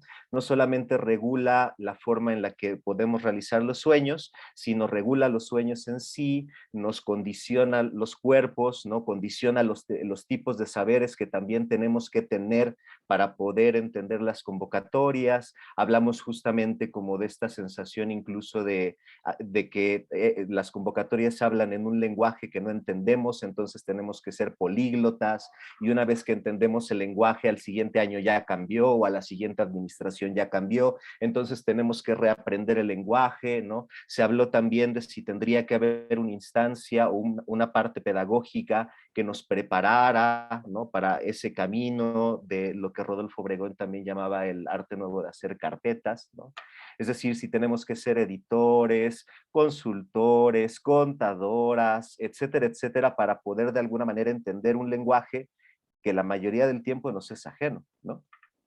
Pero todo eso como en función justamente de esta realización del sueño, y luego surgió en medio la pregunta de verdad qué hay del otro lado, ¿no? O sea, si solamente queremos realizar el proyecto o si queremos pertenecer a un gremio o si queremos más bien legitimarnos o si queremos aparecer también de alguna manera, ¿no? Es decir, si no estamos en los circuitos, ¿no? Masivos, digamos, de exposición de trabajo, hay una desaparición de la figura de los artistas, y eso obviamente lleva muchas tristezas.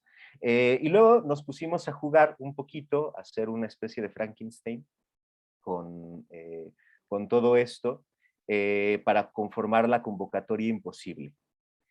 Y la convocatoria imposible tenía el objetivo de realizar o imaginar la convocatoria con más candados que pudiéramos hacer y que fuera para absolutamente nadie posible resolver.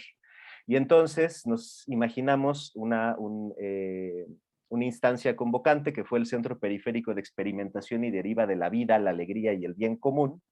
Y ahorita esto se pone lindo. Es para de alguna manera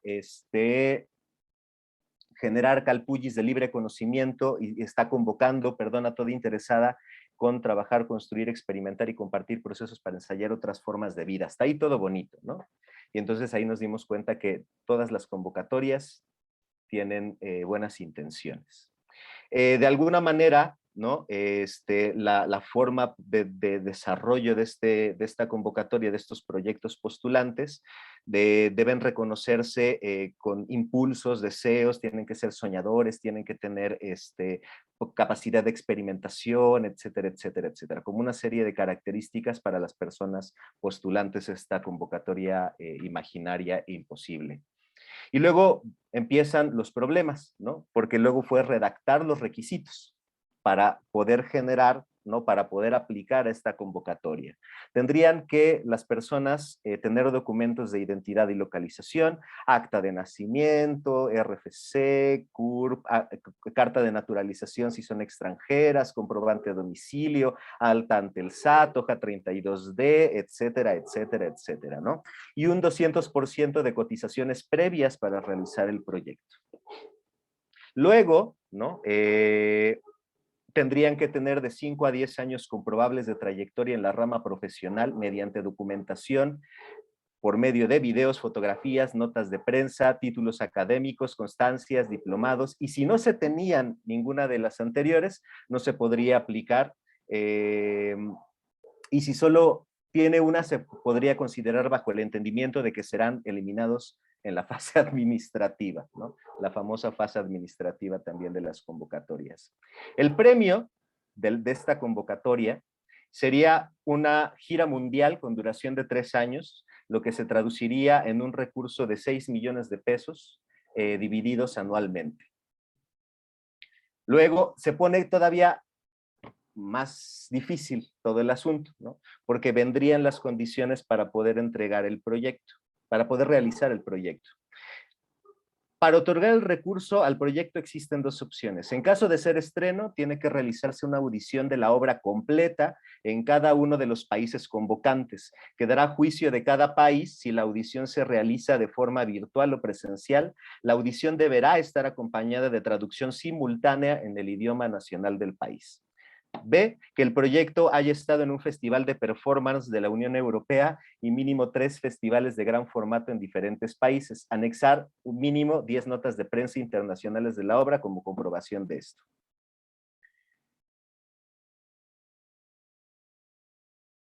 Luego vendría la fase de vigilancia. Una vez que ya pasamos todo eso, ya te dieron la convocatoria, lograste quedar, viene el problema de cómo comprobar que estás llevando a cabo lo que prometiste llevar a cabo, ¿no? Entregar un reporte diario que relate de manera detallada y puntual el proceso del trabajo. Subir a la plataforma un registro audiovisual semanal editado que compruebe el trabajo. Facturar todos los gastos realizados. En cada función, además, deberá asistir una personalidad famosa, nacional e internacional. Esto por fines de difusión, obviamente hay que difundir el trabajo. Y se entiende por famoso o famosa a cualquier persona con más de 10,000 seguidores en Instagram, Facebook o Twitter.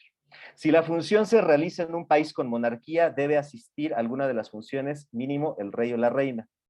En cada función deberá tomarse una fotografía individual de cada uno de los asistentes donde se aprecie el rostro, así como la tarjeta oficial de identidad.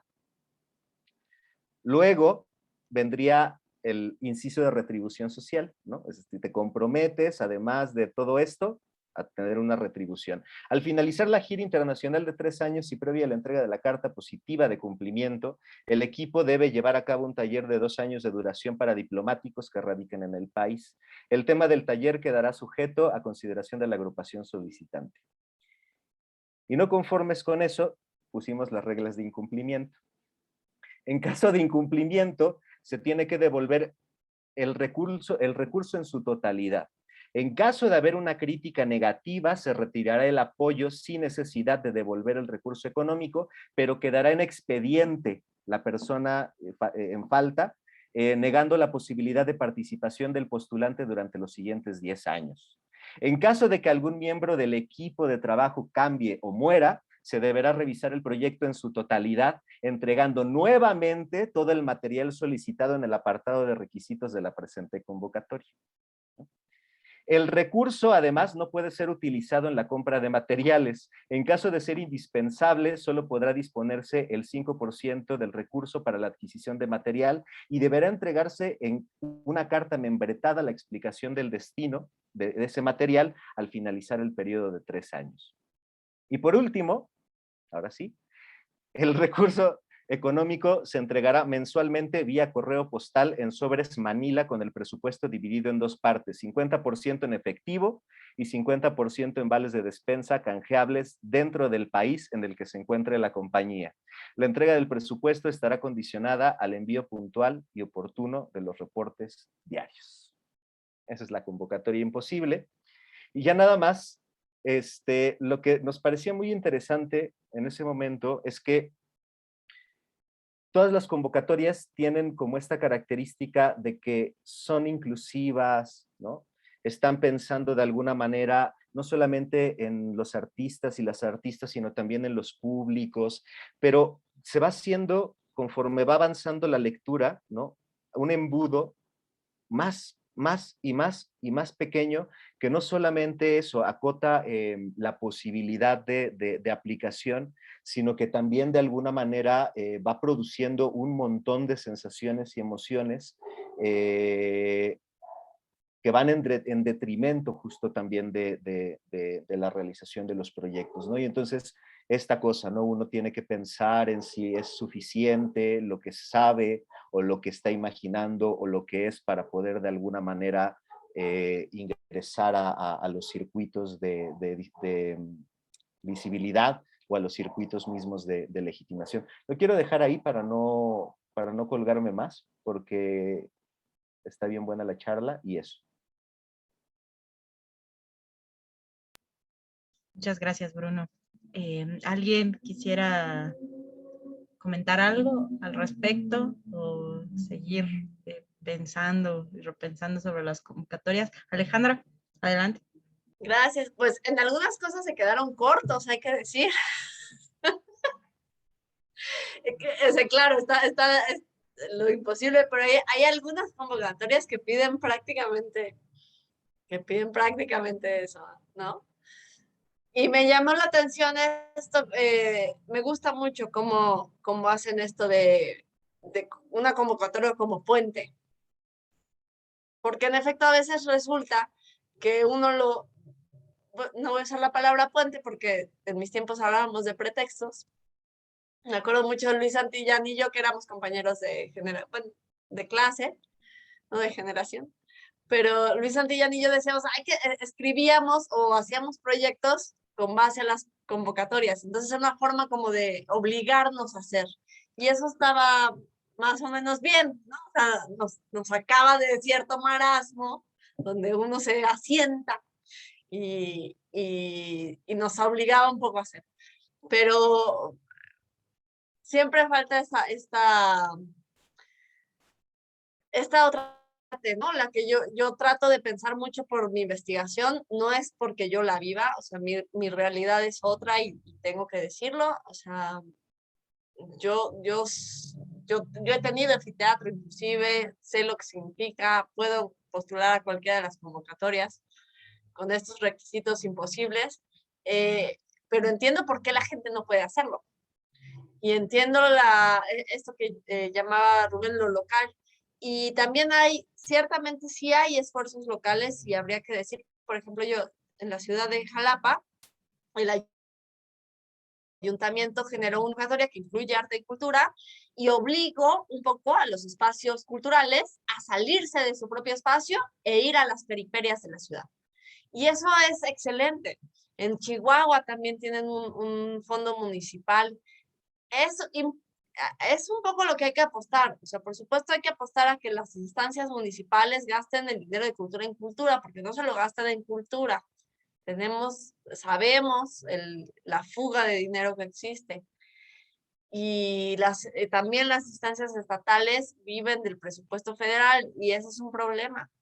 Pero eso no elimina la responsabilidad federal y que incluso como CIRU también la tenemos, como Centro Nacional de Investigación, de ver, por lo menos ver, ¿no? Y observar toda esa diversidad y reconocerla. Por supuesto, nunca va a ser suficiente. El material humano, los recursos nunca van a ser suficientes, pero ¿cómo hacemos que sea un poco más incluyente? Nunca va a ser justo, nunca va a ser equitativo, o sea, menos en este capitalismo voraz, ya. O sea, ahorita estoy pesimista, pero ¿cómo hacemos que sea por lo menos un poco más incluyente? Por lo menos que esté dentro de la escena contemporánea. Gracias. Gracias por compartirnos esto. Muchas gracias, Alejandra. Adelante, Rubén, y después Jovita.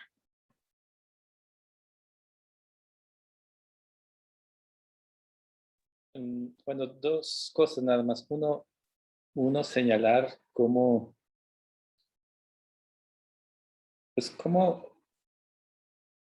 la convocatoria llama, ¿no? Nos llama. ¿A qué nos llama? O sea, no nos llama solo, pues nosotros pensamos que nos llama a tener, como decimos, a tener un varo para hacer lo que quiero hacer, ¿no? Pero curiosamente también nos llama a generar cierto tipo de relaciones, ¿no? A construir cierto tipo de mundos. Es muy impresionante, digamos, no solamente en esta convocatoria imposible, que pudo haber sido más o menos imposible, cómo chapoteamos sin ningún problema en el lenguaje de la tecnocracia, ¿no? Cómo llega...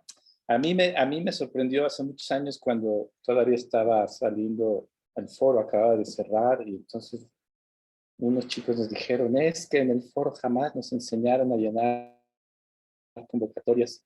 Yo aluciné, ¿no? En ese momento, porque, bueno, decir, bueno, y porque entiendo que sintamos que sin las convocatorias no hay vida, o bueno, sin el apoyo estatal, digamos, ¿no? Pero es este el lenguaje en el que queremos relacionarnos, es este el lenguaje que creemos que conviene y que hace digno lo que hacemos. No hemos hablado todavía del asunto, o sea, y sería otra mesa hablar de derechos laborales y derechos culturales, que me parece que es hacia donde habría que dirigir algunas de las observaciones, ¿no?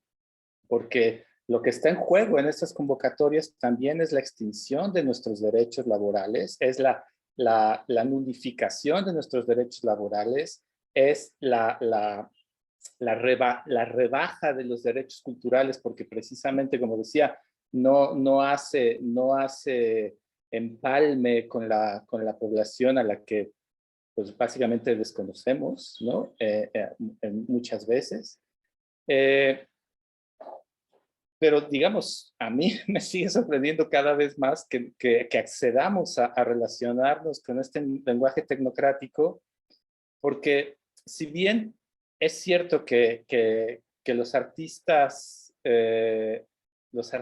nunca hemos sido gente de bien, es decir, siempre, no sé, desde la polémica de los románticos, ¿no? La gran batalla de Hernán, y donde Víctor Hugo presenta a Hernán y luego se pelean los románticos frente a los clásicos, ¿no? O sea, nos agarramos a golpes, eso es cierto, pero siempre hay como la vieja caricatura del perro y el lobo, ¿no? Que cuando se pelean a golpes, pero cuando suena la chicharra, pues ya vuelven a sus casas, ¿no? Me parece que acceder a este tipo de lenguajes, también acceder a hacer un cierto tipo de mundo que nos sigue teniendo muy, no solamente fragmentado, sino que nos sigue teniendo sin ver cómo hacer que las cosas mejoren. Hay una frase de unos amigos que citamos mucho y que yo cito mucho, que son el Comité Invisible. Tiene una frase que a mí me parece contundente. No se puede hacer una política decente con relaciones de mierda. Así lo dicen, estoy citando. Y creo que nosotros estamos aceptando una y otra vez con este lenguaje. Este lenguaje no es más que la evidencia de unas relaciones de porquería que reproducimos, ¿no? Lo que dice Alejandra me parece también terrible con el Festival de la Dramaturgia, ¿no? Y me parece terrible que además centros, por ejemplo,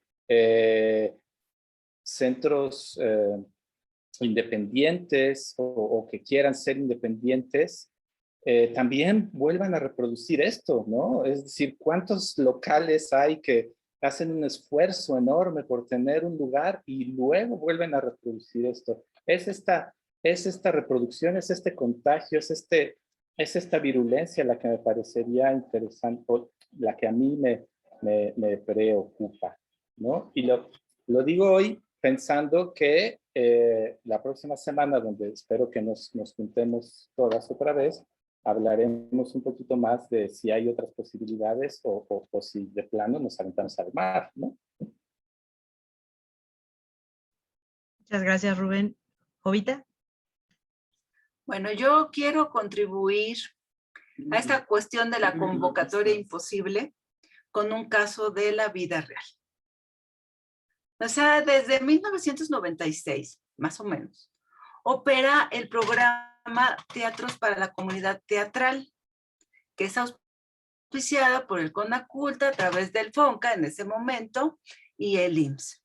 Entonces, en 2009, valga el comentario que hizo Ale anterior, hubo una modificación a las cláusulas de esta convocatoria y los requisitos que habían que cumplir los grupos participantes son, o sea, más o menos, es tener una trayectoria entre 5 y 15 años, estar constituidas como asociaciones civiles, firmar un compromiso por un mínimo de 100 funciones al año, cubrir una asistencia por función del 25% del aforo del teatro durante el primer año, que se incrementa al 30% al siguiente año y al 40% en el tercero y último año de vigencia del apoyo. Además, se debe entregar un reporte anual y estar obligadas a tomar un diplomado de formación virtual en gestión estratégica de las artes escénicas. ¿Qué tal? No, y los derechos, ¿dónde quedan, no? Es decir, otra vez la precarización, más trabajo y no hay sin mencionar las fianzas. O sea, esto que lo decían de broma de que vas a hacer la audición a los países, es lo mismo. Tienes que, para ese programa que menciona Jovita y para México en Escena, tienes que poner una fianza por adelantado antes de que te den el dinero, del 10% de la cantidad. ¿De dónde saca un grupo 150,000 pesos? 250,000 pesos. Claro, y expedida por la Secretaría de Hacienda, no por cualquier otra entidad. Así es. Les faltó eso. Eso, y yo también, perdón, también creo que se vieron muy relax en los requisitos iniciales, porque creo que la comprobación de trayectoria siempre como que limita un montón, ¿no? O sea, siempre está como pensado para grupos, compañías, artistas que tienen una trayectoria muy amplia, ¿no? Entonces, la gente que egresa de las escuelas de teatro, pues la tiene casi que imposible, a menos que se haya relacionado tan bien, ¿no? Con sus profesores o compañeros más grandes que hayan estado haciendo una trayectoria para que se incorporen, ¿no? A esos circuitos. Entonces también por ahí yo decía, bueno, eso está posible. Ya la comprobación, o sea, como que el ritmo es lo más imposible, ¿no? Pero bueno, ya también vemos que hay muchísimas convocatorias que tienen esos candados y sí, o sea, bueno, las fianzas entre otras cosas, ¿no? ¿Alguien más gusta ¿alguna otra reacción o comentario sobre esto que estamos pues reflexionando sobre los procesos de las convocatorias? Solo una cosita más, con esto que mencionó hace un momento Rubén, ¿no? Sí, claro, el lenguaje, ¿no? Vaya, pero también pensábamos en el tiempo que invertimos y toda la energía que se invierte en generar, o sea, en trabajar para buscar trabajo, que tiene que ver con la precarización, ¿no? Y que tiene que ver, y que eso también genera un espacio como extraño en el cual cuando tú aplicas a la convocatoria y ya te dijeron todos tus papeles están bien y estás esperando resultados, todos se vuelven tus enemigos, todas y todos se vuelven tus enemigos, ¿no? Porque obviamente ahí tú estás esperando que la hada mágica de la instancia convocante de repente ponga tu varita sobre ti, porque también hemos platicado mucho entre amigas y amigos que mucho también de repente es como suerte, ¿no? La convocatoria, de que te caiga el jurado adecuado, que pueda entender qué es lo que estás proponiendo, que estés en un momento en donde el tema que tú estás de alguna manera queriendo indagar esté pues metido en un carril temático del Estado, o sea, como muchas cosas que están ahí movilizándose para que tú en ese periodo de vacío en el que no sabes si vas a poder generar lo que quieres generar y no, todo está puesto básicamente para que sientas que nada va a ir bien, ¿no? Y que a quien le va a ir bien es la peor persona a la que le puede ir bien, porque tú tenías una mejor... Y, o sea, como que eso, creo que es muy interesante de alguna manera pensar, y es muy fuerte también pensar en cómo en estos momentos las convocatorias se están volviendo... es ese empujón que nos está faltando para volvernos completamente empresarios y emprendedoras, ¿no? Por completo. Porque también nuestras redes sociales están destinadas a eso, ¿no? A la difusión de nuestro trabajo, para que nos vean, para que nos escuchen y para que vayan a lo que estamos haciendo. Entonces, de todo lo que quisimos escapar cuando éramos adolescentes y que por eso nos dedicamos a las humanidades y al arte, de repente nos están exigiendo que regresemos ahí, pero además de la forma más perversa posible. Y eso es, para mí personalmente, se vuelve aterrador. Muchas gracias, Bruno. Esto que decías me hacía pensar como que hay como un esquema, ¿no? Que hay como un sistema, ¿no? Es el sistema neoliberal, capitalista, etcétera, donde están estos factores internos y unos factores externos o externalidades, ¿no? O sea, entre los factores internos está de qué escuela vengo, dónde estudio, ¿no? Cuáles son mis habilidades, si sé usar el Excel o si no sé usar el Excel, ¿no? Y por otro lado, si tomé cursos de gestión, si le hago más o menos a los presupuestos, y por otro lado estarían justamente esas externalidades que serían a lo mejor esas políticas, ¿no? Que está respondiendo, ese jurado, ese momento de la convocatoria, ¿no? Entonces, es bien interesante cómo pensar que no es solamente que uno le eche ganas a su carpeta, ¿no? O a su misma obra, o a su misma pieza, ¿no? Eso me parece muy, muy interesante, como poner un espectro más grande para que al final también, no sé qué tanto, ayude a aliviar esos malestares de quienes pues, hacen las carpetas, ¿no? O sea, no es que no seas necesariamente bueno, ¿no? No es necesariamente que hay un conjunto de elementos que están ahí jugando, ¿no? Para que pues al final ganen otras personas, ¿no? O a veces incluso uno, ¿no? Una misma. Y que con eso no quiere decir que los trabajos que salen beneficiados de las convocatorias estén mal, ¿no? Eso que quede muy claro, sino que se queda en el imaginario de las personas algo que de alguna manera desencaja, ¿no? la realidad de lo que está sucediendo ahí con las personas. O que simplemente no alcanza la bolsa también. Pero yo Por ahí, quisiera... perdón, nada más, hay por ahí una participación de Facebook de Patricia Chavero que dice, actualmente el Consejo Comunitario Ley de Artes Escénicas trabaja una propuesta de ley de artes escénicas. ¿Cómo se dialogaría esa propuesta con esta charla, con este ejercicio o iniciativa que se está dialogando en este asunto? No sé si alguien conozca o tenga algún dato sobre esta propuesta de ley.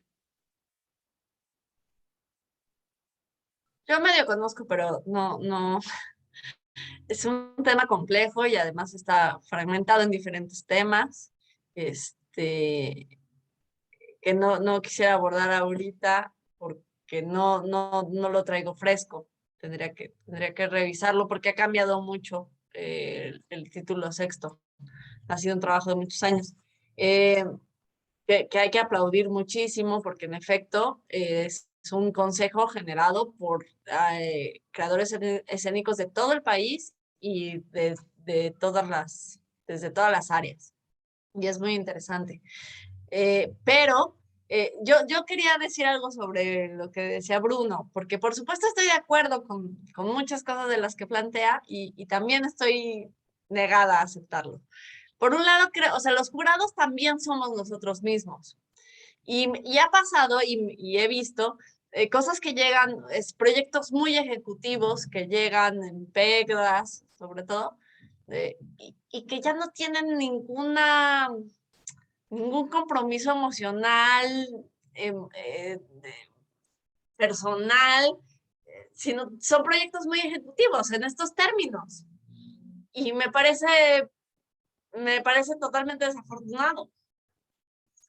También, o sea, y también creo, y por otro lado también me ha tocado estar con jurados que dicen, bueno, ¿cómo vamos a premiar esto si claramente en jurados de muestras estatales,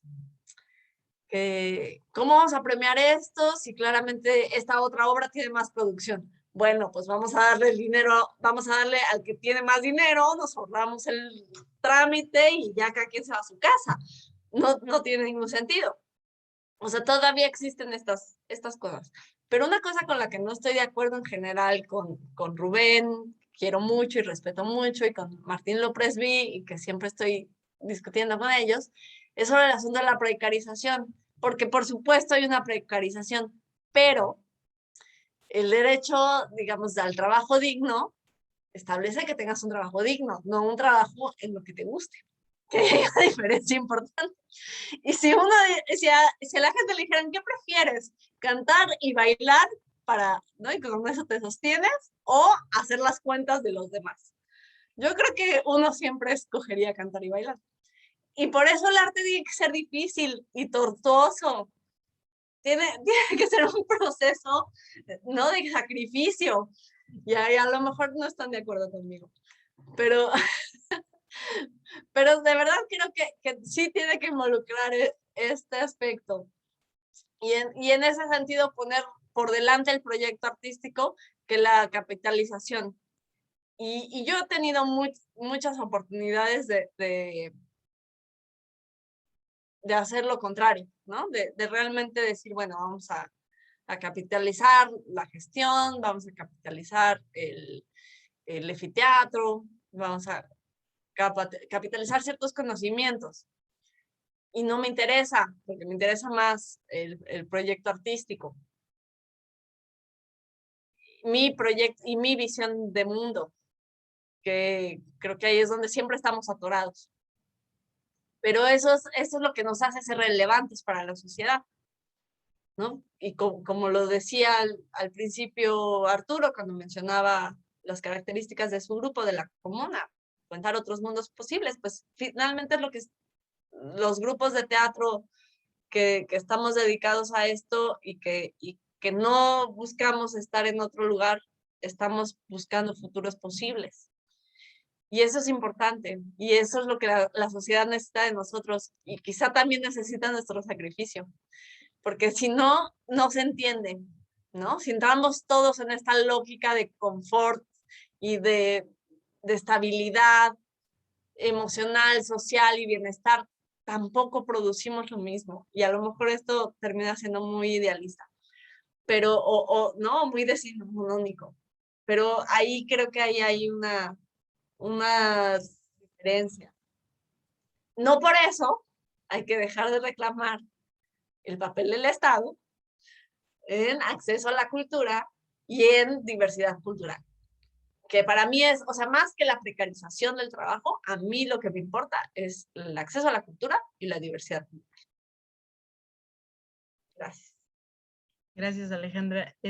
Bueno, yo nada más, igual, yo tal vez, yo creo que ya lo saben, ya se los he dicho, pero yo no me dedico al arte, yo no me formé como artista, yo más bien soy historiadora, pero hago observación participante en la comuna de los artistas, ¿no? Entonces, y de la comunidad teatral. Entonces, a mí sí me parece bien interesante cómo sí hay una reacción alrededor de las carpetas y cómo muchas veces cuando yo he preguntado, al final creo que sí es un ejercicio de traducción bien importante, ¿no? Porque puede ser esta gran elucubración, ¿no? Esta gran creación conceptual, pero traducirla a palabras y digo, creo que uno de los efectos de las convocatorias es traducirla a cosas pues más económicas, ¿no? Ahora creo que con lo que decía Alejandra me parece muy importante. ¿Hasta qué punto esa traducción se pervirtió en el sentido de que ya se vuelve una cosa económica traducirla o meterla, ¿no? En una cosa para el arte, ¿no? Eso también creo que ahí hay algo, ¿no? Pero digamos, esa traducción me parece importante, también muy interesante. Por acá también decían en el chat que pues no todo el mundo sufre las convocatorias, que hay quien lo disfruta, ¿no?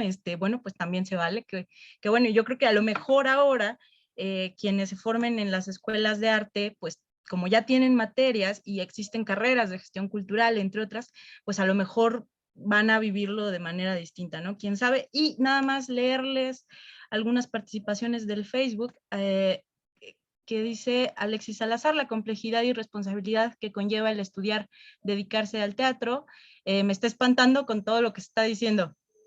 Bueno, seamos positivos y positivas ahora. Y Norma García, entonces las convocatorias se preparan y presentan para que participen los menos. La intención será jinetear los recursos. Creo que ahí hay dos cosas bien importantes, un poco ya para ir cerrando, ¿no? Yo nada más quisiera mencionar este asunto otra vez de lo de la gestión y la preparación, que también tiene que ver justo en el desconocimiento, ¿no? O nunca tener el acceso, el ejercicio, el ensayo para ver si realmente puedes tú manejar una convocatoria o manejar el lenguaje que está ahí, que quizás te puede gustar o no te puede gustar, eso ya es de manera personal. Pero otra vez, o sea, cómo poner sobre la mesa y cómo visibilizar esta práctica que desde las escuelas, desde la pedagogía, desde los propios ejercicios ya en colectivo, en la compañía donde tú trabajas o de manera independiente, se están haciendo o se deberían de hacer, ¿no? De manera ya, digamos, más profesional y rigurosa pues para entrar en el oscuro mundo de las convocatorias, ¿no? Por ahí también en el taller mencionaban por qué no se generan clínicas para hacer como justo carpetas para aprender, para generar un espacio de autoaprendizaje y ver en qué manera sí, en qué manera no, en qué manera sí le voy a entrar y en qué manera me estoy afectando más de lo que quiero. Y preguntarnos realmente si eso es lo que yo quiero hacer como artista o no, que me parece importante que tenerlo ahí en la mesa.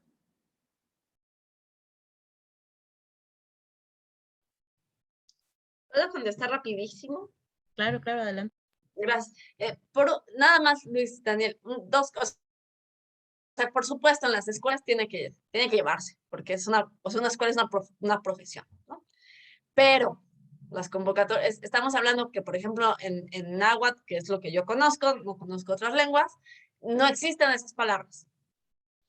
No hay forma de traducir una convocatoria. tienes que inventar palabras que más o menos harán sentido, pero no, en realidad no existen en la lengua náhuatl, por un lado. Y por el otro,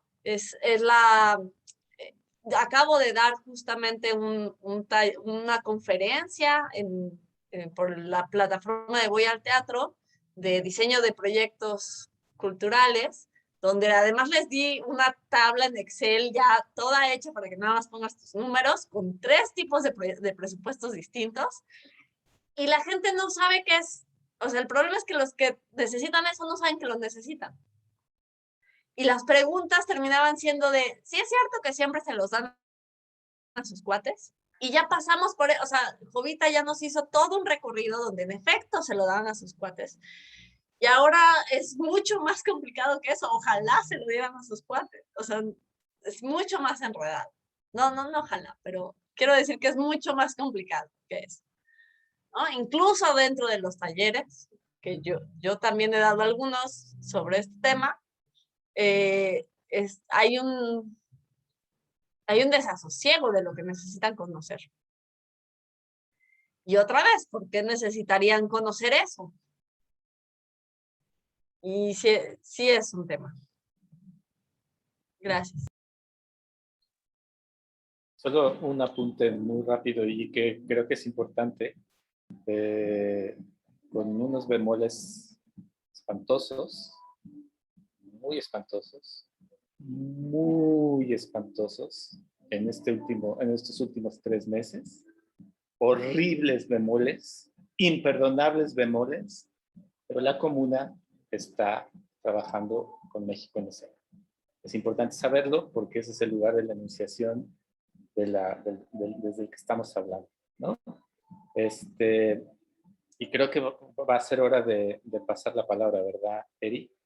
Entonces, entonces les agradecemos muchísimo a Jovita, a Alejandra, ¿no?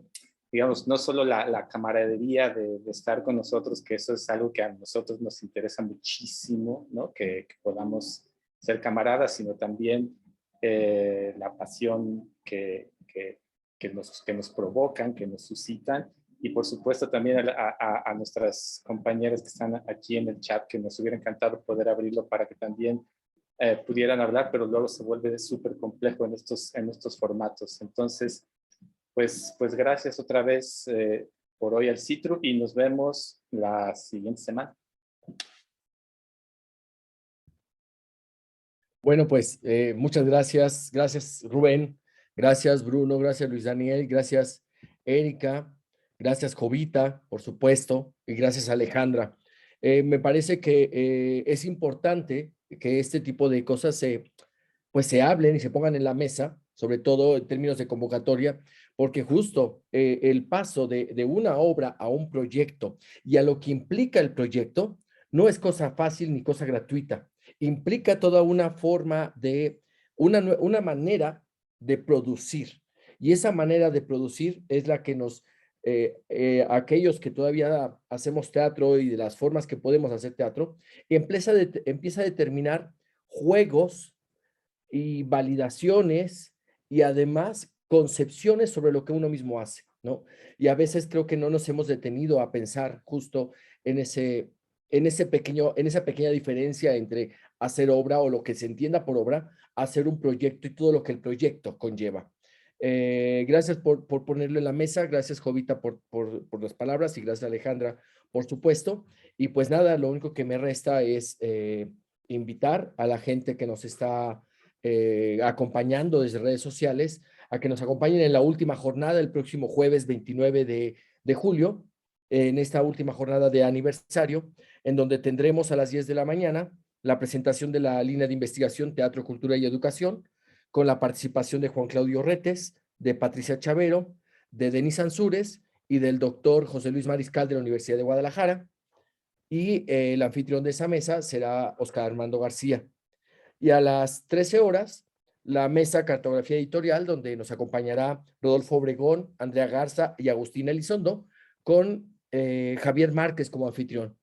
Y ya para cerrar, el próximo jueves, igual a las 5 de la tarde, veremos la última sesión de Archivo Zombie y seguiremos un poco con la conclusión de todo lo que se ha abordado aquí y sobre todo con los resultados del taller que están dando por las mañanas en el marco de este 40 aniversario del CITRU. Muchas gracias, Rubén, muchas gracias a la comuna, gracias a Arturo Díaz por habernos dado la bienvenida en las 3 mesas del día de hoy y pues nada, un gran abrazo y nos vemos el próximo jueves.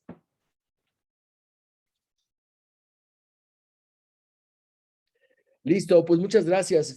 Hemos cortado la transmisión en redes sociales. Gracias.